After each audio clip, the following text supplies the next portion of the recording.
This is Ghost Rider 615, and I want to let you know, obviously, this is going to be reparations number 4 video, and I'm going to shine a light into the dark places, not only of the world, but of people's heart. Senator James CLYBURN, Representative JAMAL BOWMAN, I'm letting you know and putting you on notice that I, for one, don't care for your non-support of reparations. I'm calling out also Jane Elliott, who said that Indians should get reparations before black people. Well, as I said in my last video, that I'm looking for people who are actually gonna take up their Shaka Zulu, okay, the Queens of Africa attitude and their intelligence and their warrior type spirit to get what we are owed, and we're doing it not just for us.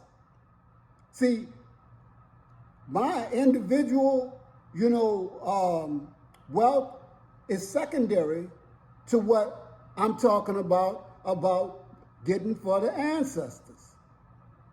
How can you sit and stand and work and think about yourself when these people were whipped and mistreated for all these centuries? And Europe, Americas, and all of these people profited on the backs of our people. I'm not saying that we were the only one, but we were the only one to go through the Black Holocaust, okay? You talk about the Holocaust, man, there's nobody went through what black people went through and are still going through.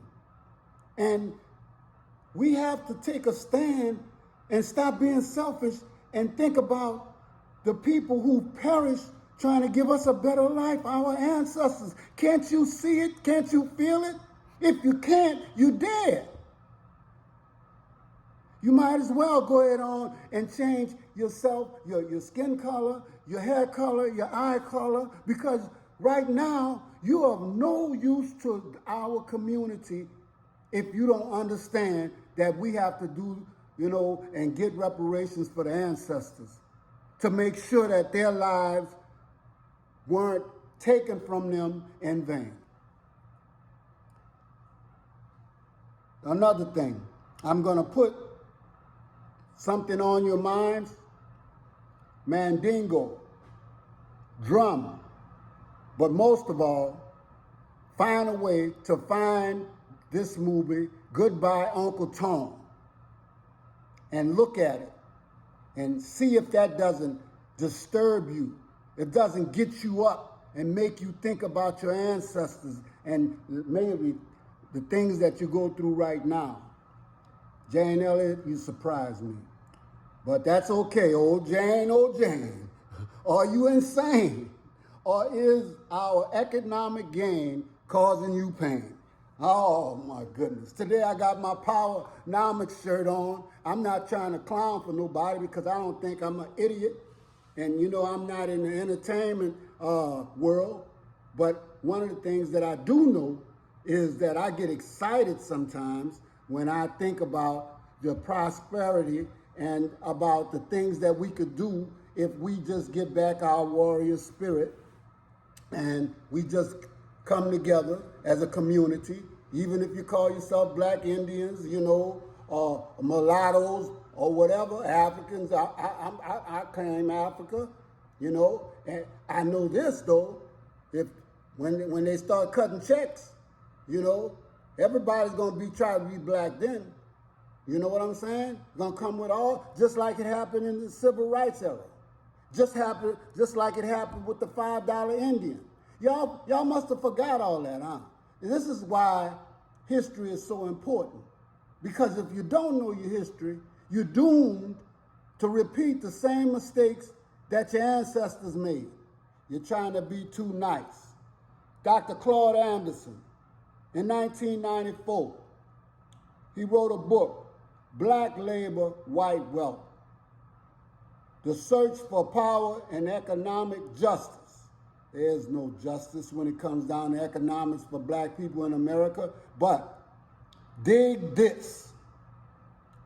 He wrote about structural inequalities that became part of our society during slavery and Jim Crow segregation. 7 years into the book, these structural inequalities remain and are unaddressed. Black Labor, White Wealth analyzed the historical relationships between whites and blacks and then tracked how the Western world used laws, policies, and social customs to enrich itself via unpaid labor of enslaved black Africans. Black Labor, White Wealth documented how legal, political, and economic advantages were passed on to succeeding generations of white Americans. These legacies of white preference effectively maldistributed nearly 100% of this nation's wealth and resources into the hands of the majority society and relegated blacks to permanently dependent, non-competitive loser status. In our social democracy, many have forgotten or simply do not know the Federalist Papers. The foundation of the Constitution laid out the responsibility of the majority to protect the rights of the minority in a majority rules social democracy. Thus, it is the responsibility of the white majority to protect the rights of the black minority. Not surprisingly, that protection has not occurred. Instead, the white majority has made the black race a permanent, involuntary minority and has systematically denied generations of black sufficient means to protect their own rights and compete in mainstream society. The economic and political and educational steps, principles, strategies, and models that are offered in this book are based on analysis of the complex web of racial monopolies and other structural impediments that continue to drive blacks deeper into the underclass structure. Now, Powernomics, the national plan to empower black America, picks up where black labor, white wealth left off. It presents a conceptual framework and a plan to lead black America to political and economic self-sufficiency and competitiveness by the year 2005. Now we see that has not happened, okay? And this is just an excerpt from Dr. Claude Anderson's book, where we're talking about reparations. But before I go further in that, now I'm running out of time, let's talk about how we as a people are sometimes hid in the closet. You know, a lot of light skin, that means Latinos, you know, Italians, even Irish or whatever. We have some dark relatives and grandmothers in the closet that we don't talk about. But yet, you do not want your dark relative to have any prosperity. That doesn't make any sense because, see, I know you love your relatives. You see?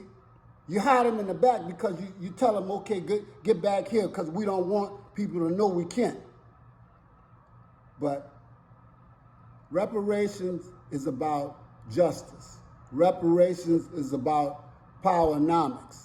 Reparations is about our ancestors who are dead now not being able to enjoy any of that wealth from their labor.